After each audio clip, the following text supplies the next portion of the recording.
back here at Watson's Mill on the Rideau Canal near Ottawa, Manotick. And guess what? We're rebuilding the main gear that drives the flower stone. This one's going to be lots of fun. Okay, so we're up in the the main gear. This is a 48-inch diameter cast iron gear that takes wooden teeth. These wooden teeth are not developed properly, and they've been rattling out. You can see they're chunking out chunks of the frame and causing major vibration in this, and it's actually damaging the cast iron gear. These gears were specifically made with wooden teeth so that they wouldn't damage the more expensive cast iron teeth. And so we're going to return that to its original glory as close as we can get it. It's also 1860, so you know there's some stuff. These are strictly cast iron gears. They've only been surfaced on the top, so this is strictly out of the sand. And both me and Pete said that it's actually, considering it was casted on the Ottawa River, is actually a pretty good example of casting. In fact, a lot of these are. And so we're off to now go develop some gears. So what we've done here is we've laid a straight edge MDF, and we have marked the shaft centers so that we can get our center to center, because that could be wrong, and most likely is. These things are held in place, the building's moved, and so we have to work with what we have, but we're still going to try to get the we're going to make this thing whistle Dixie. Okay, so here's a story stick coming back, and we were able to strapulate the centers. A little bit of a compass on both sides gives us the center, and we drilled a hole in the gear that we traced there, the cast iron gear that you saw a picture of me, and we've got our center to centers. So now, instead, because the gears at the mill are frozen into the river, we can't actually rotate them, so we have to make mock-ups here to develop the pattern and to see how the involute, which is this sort of Fibonacci curve right here, interacts with the two teeth. Now, what's interesting with this is a mock-up of the cast iron gear that runs the stone, and this is a mock-up of the cast iron gear with the wooden teeth. You'll notice that the teeth on the cast iron they're not very wide compared to the wooden tooth. And that's of course because the wooden tooth isn't cast iron, and it's also the gear with more teeth. And so in operations where there's a cast iron gear with a wear gear, they always put it on the gear with more teeth. Makes sense. And even though this is 30, this is 30, this is 70, and so they don't divide into each other, these tooths eventually make themselves all the way around. Well, so we're developing the teeth here at the museum, and I had to get out the old textbooks.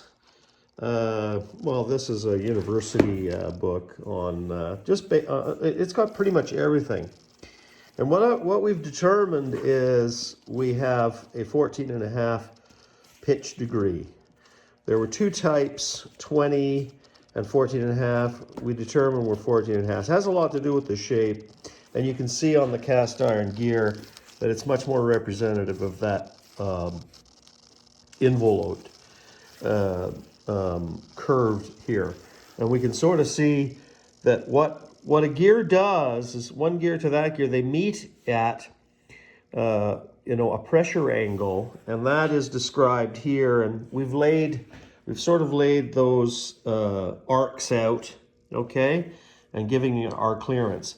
Now each one of these teeth are slightly different, and we're sort of looking at the way they interact with the gears. So this is a tracing and a cutout of the cast iron gear. We obviously can't accept that tooth.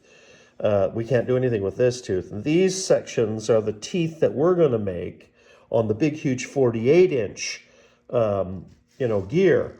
And so we certainly want them to roll together, and you can see that they're rolling together just perfectly fine. we established with our story stick the exact centers of each shaft, so we know our root clearance, which is here.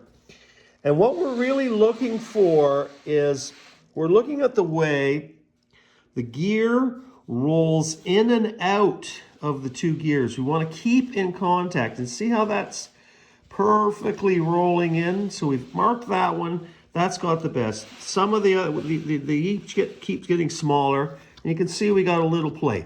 Now, I'm going to show you the gears that, well, the gears that were manufactured. Here is the gear that was manufactured, and you can see it's not anywhere near that shape. If I stick it on, and these were, these were smacking inside the gear. You can see, I don't know if you can see the wear on these teeth on the transmission face. But we now have a tooth design that should run a lot more quiet. You should hear it before. It's no binding at all. We can now develop the teeth, and they've been laid out according to, well, proper gear layout. And you know what? Even though these are wooden teeth, I think those principles still apply, and we're treating it as such. So isn't that pretty cool? Now, how did we actually draw those gears? And so what we're doing is, you see there's a theoretical circle here, and it's called the pitch circle. You can see them, that gear and this gear, interact. And that is the point at which the power from that gear transfers this gear. Okay? And so what we did is Pete figured that out, Pete Verbrae, and gave us actually the proper dimensions. And we walked out each tooth, and that's how we laid that out. Okay? Those are the center line of each tooth. We also then drew the pitch, which is halfway through the spool, the interaction, that point to where this gear and that gear touch and transfer the power from that gear to this gear.